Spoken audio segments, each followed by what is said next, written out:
मेरी शिखर यात्रा। एवरेस्ट अभियान दल 7 मार्च को दिल्ली से काठमांडू के लिए हवाई जहाज से चल दिया। एक मजबूत अग्रिम दल बहुत पहले ही चला गया था, जिससे कि वो हमारे बेस कैंप पहुंचने से पहले दुर्गम हिमपात के रास्ते को साफ कर सके। नमचे बाजार शेरपा लैंड का एक सर्वाधिक महत्वपूर्ण नगरीय क्षेत्र है।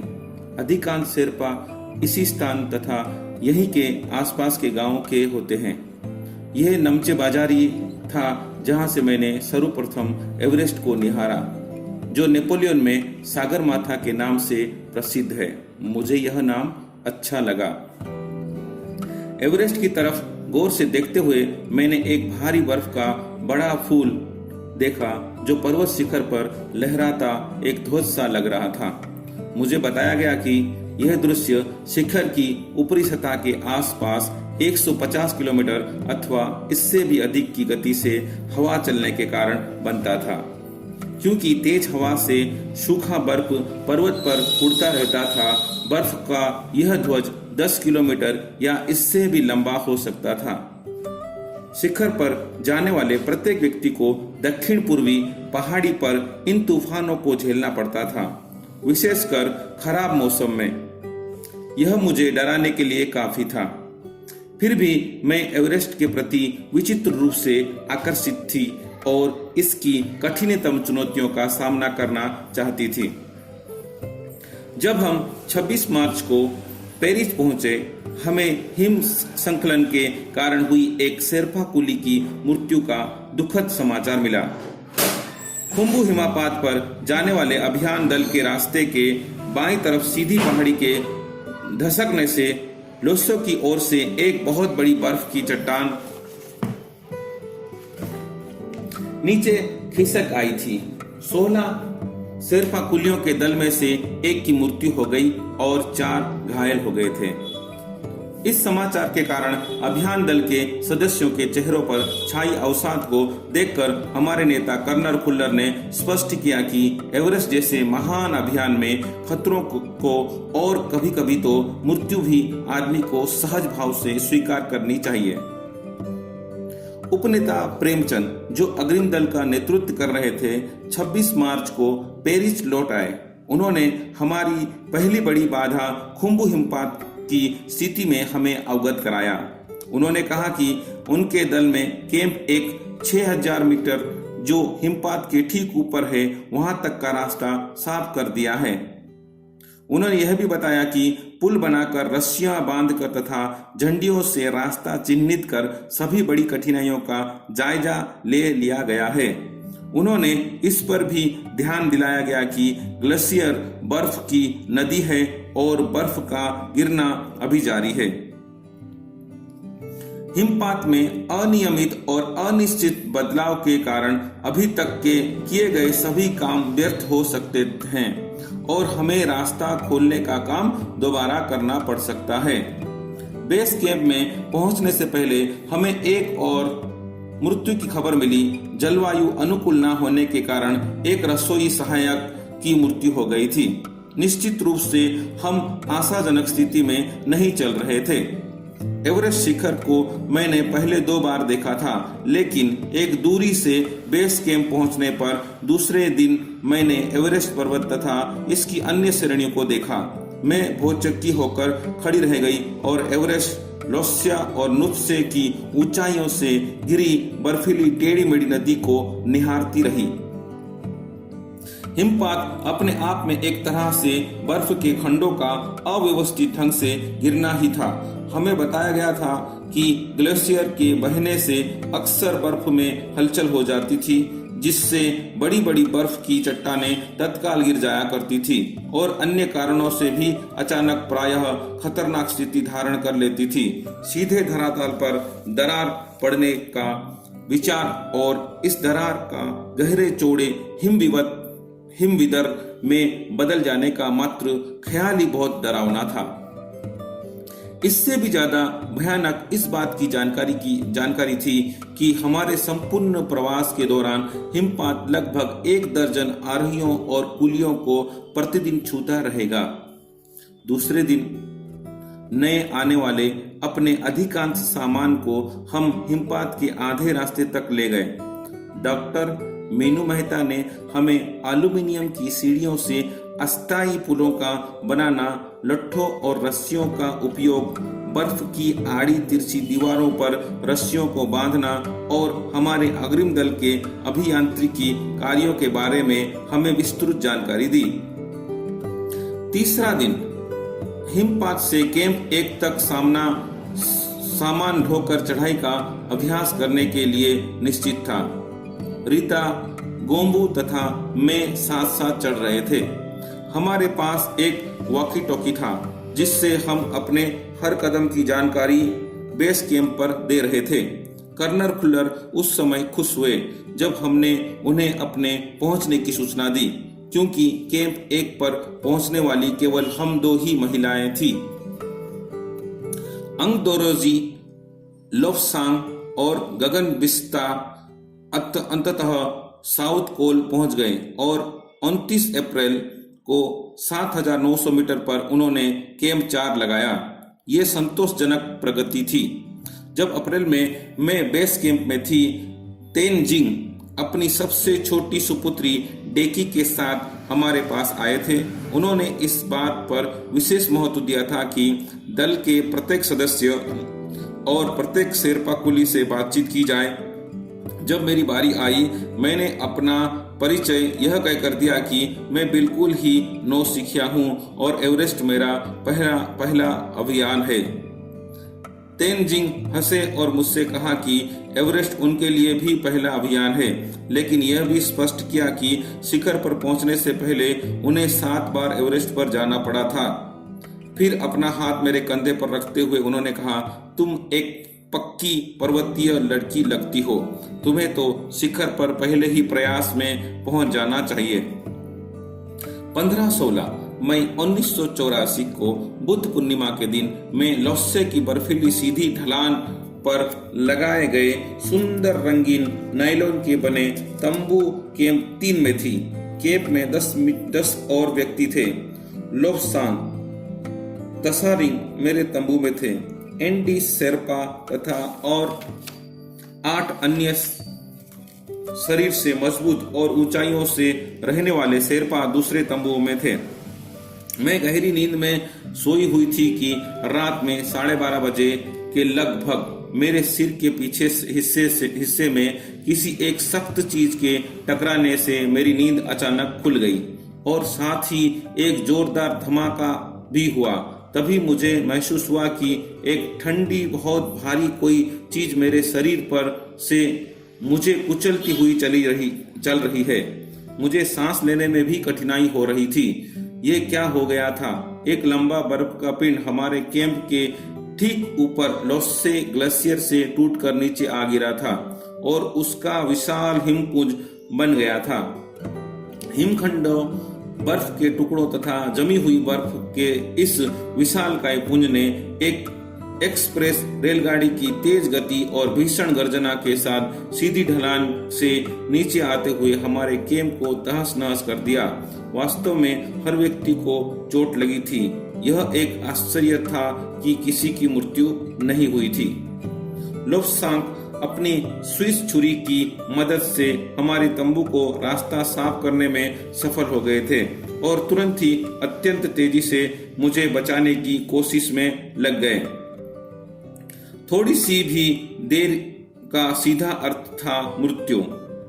बड़े बड़े हिमपिंडों को मुश्किल से हटाते हुए उन्होंने मेरे चारों तरफ की कड़े जमे बर्फ की खुदाई की और मुझे उस बर्फ की कब्र से निकाल बाहर खींच लाने में सफल हो गए।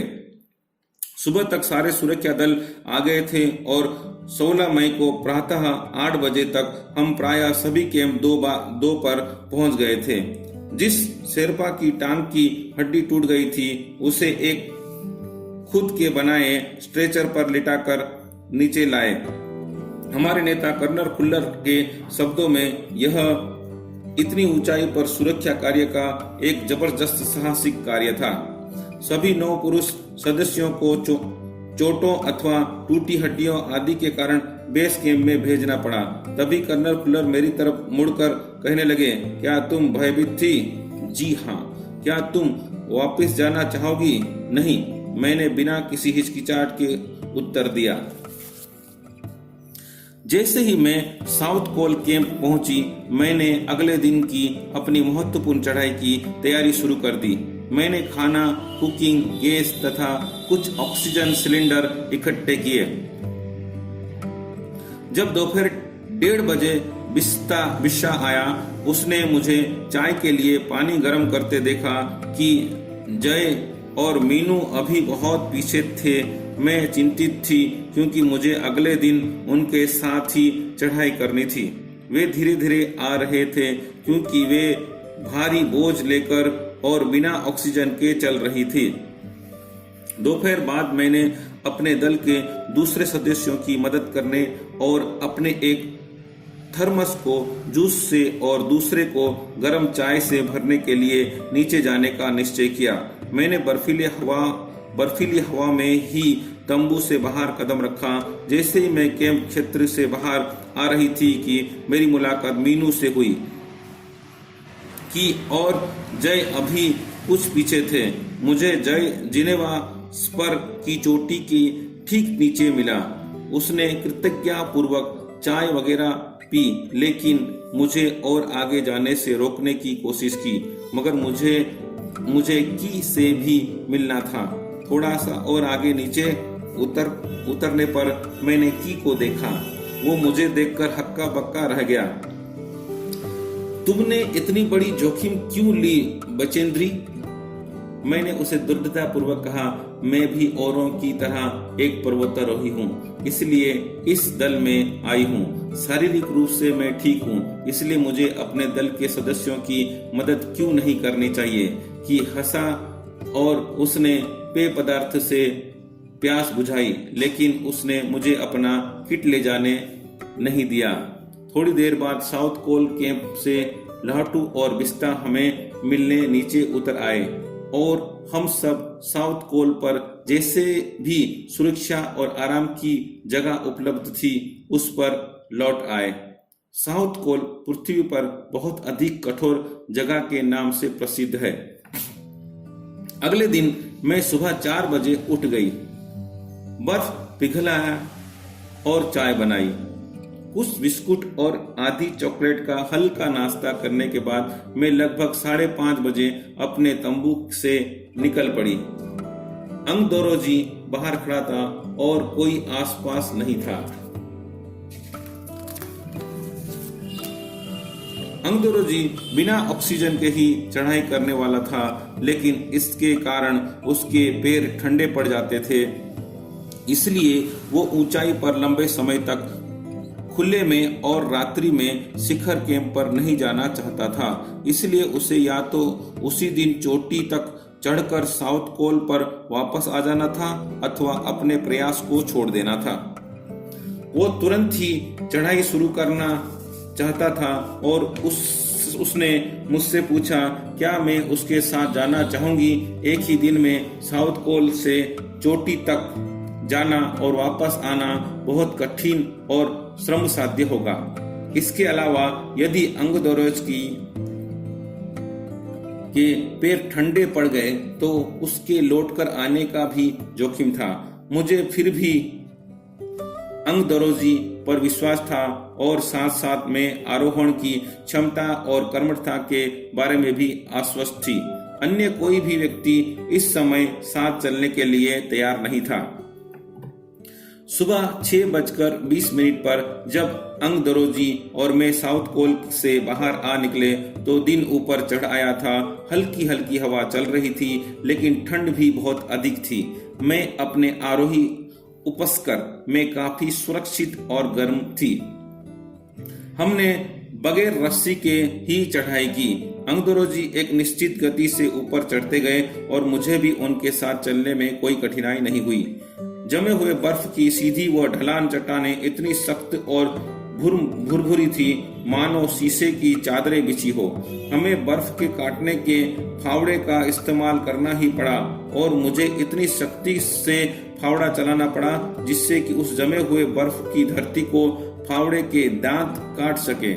मैंने उन खतरनाक स्थलों पर हर कदम अच्छी तरह सोच समझकर उठाया। 2 घंटे से कम समय में ही हम शिखर कैंप पर पहुंच गए। अंगदरोज जी ने पीछे मुड़कर देखा और मुझसे कहा कि क्या मैं थक गई हूं? मैंने जवाब दिया नहीं, जिससे सुनकर वे बहुत अधिक आश्चर्यचकित और आनंदित हुए। उन्होंने कहा कि पहले वाले दल ने शिखर कैंप पर पहुंचने में 4 घंटे लगाए थे और यदि हम इसी गति से चलते रहे तो हम शिखर पर दोपहर 1 बजे पहुंच जाएंगे। लाटू हमारे पीछे पीछे आ रहा था और जब हम दक्षिणी शिखर के नीचे आराम कर रहे थे वो हमारे पास पहुंच गया। थोड़ी थोड़ी चाय पीने के बाद हमने फिर चढ़ाई शुरू की। लाटू एक गाइलान की रस्सी लाया था, इसलिए अंगदरोजी और मैं रस्सी के सहारे चढ़े, जबकि लाटू एक हाथ से रस्सी पकड़े हुए बीच में चला। उसने रस्सी अपनी सुरक्षा की बजाय हमारे संतुलन के लिए पकड़ी हुई थी। लाटू ने ध्यान दिया कि मैं इन ऊंचाइयों के लिए सामान्यतः आवश्यक 4 लीटर ऑक्सीजन की अपेक्षा लगभग 2.5 लीटर ऑक्सीजन प्रति मिनट की दर से लेकर चढ़ रही थी। मेरे रेगुलेटर पर जैसे ही उसने ऑक्सीजन की आपूर्ति बढ़ाई, मुझे महसूस हुआ कि सपाट और कठिनाई चढ़ाई भी अब आसान लग रही थी। दक्षिणी शिखर के ऊपर हवा की गति बढ़ गई थी। उस ऊंचाई पर तेज हवा के झोंके भूरे भूरे बर्फ के कणों को चारों तरफ उड़ा रहे थे, जिससे दृश्यता शून्य तक आ गई थी। अनेक बार देखा कि केवल थोड़ी दूर के बाद कोई ऊंची चढ़ाई नहीं है, ढलान एकदम सीधा नीचे चला गया है। मेरी सांस मानो रुक गई थी। मुझे विचार पौधा कि सफलता बहुत नजदीक है। 23 मई 1984 के दिन दोपहर के 1:07 पर मैं एवरेस्ट की चोटी पर खड़ी थी। एवरेस्ट की चोटी पर पहुंचने वाली मैं प्रथम भारतीय महिला थी। एवरेस्ट शंकु की चोटी पर इतनी जगह नहीं थी कि 2 व्यक्ति साथ साथ खड़े हो सके। चारों तरफ हजारों मीटर लंबी सीधी ढलान को देखते हुए हमारे सामने प्रश्न सुरक्षा का था। हमने पहले बर्फ के फावड़े से बर्फ की खुदाई कर अपने आप को सुरक्षित रूप से स्थिर किया।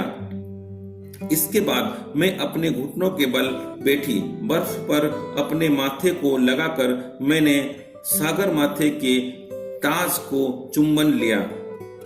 बिना उठे ही मैंने अपने थैले से दुर्गा माँ का चित्र और हनुमान चालीसा निकाला। मैंने इनको अपने साथ लाए लाल कपड़े में लपटे छोटी सी पूजा अर्चना की और इनको बर्फ में दबा दिया। आनंद के इस क्षण में मुझे अपने माता पिता का ध्यान आया। जैसे ही मैं उठी, मैंने अपने हाथ जोड़े और मैं अपने रज्जु नेता अंगदरोजी के प्रति आदर भाव से झुकी। अंगदरोजी जिन्होंने मुझे प्रोत्साहित किया और मुझे लक्ष्य तक पहुंचाया, मैंने उन्हें बिना ऑक्सीजन के एवरेस्ट की दूसरी चढ़ाई चढ़ने पर बधाई भी दी। उन्होंने मुझे गले से लगाया और मेरे कानों में फुसफुसाया, दीदी तुमने अच्छी चढ़ाई की, मैं बहुत प्रसन्न हूँ। कुछ देर बाद सोनम पुलजर पहुंचे और उन्होंने फोटो लेने शुरू कर दिए। इस समय तक लोहाटू ने हमारे नेता को एवरेस्ट पर हम चारों के होने की सूचना दे दी थी। तब मेरे हाथ में वॉकी टॉकी दिया गया था। कर्नल खुल्लर हमारी सफलता से बहुत प्रसन्न थे। मुझे बहुत बधाई देते हुए उन्होंने कहा, मैं तुम्हारी इस अनूठी उपलब्धि के लिए तुम्हारे माता पिता को बधाई देना चाहूंगा।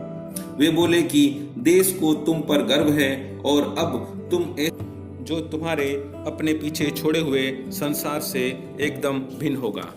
इस तरह से बच्चों, हमने एवरेस्ट मेरी शिखर यात्रा पाठ का अध्ययन किया, तो आपको पता चला होगा कि शिखर यात्रा में कितनी अड़चनें होती है, कितनी मुश्किलें होती है।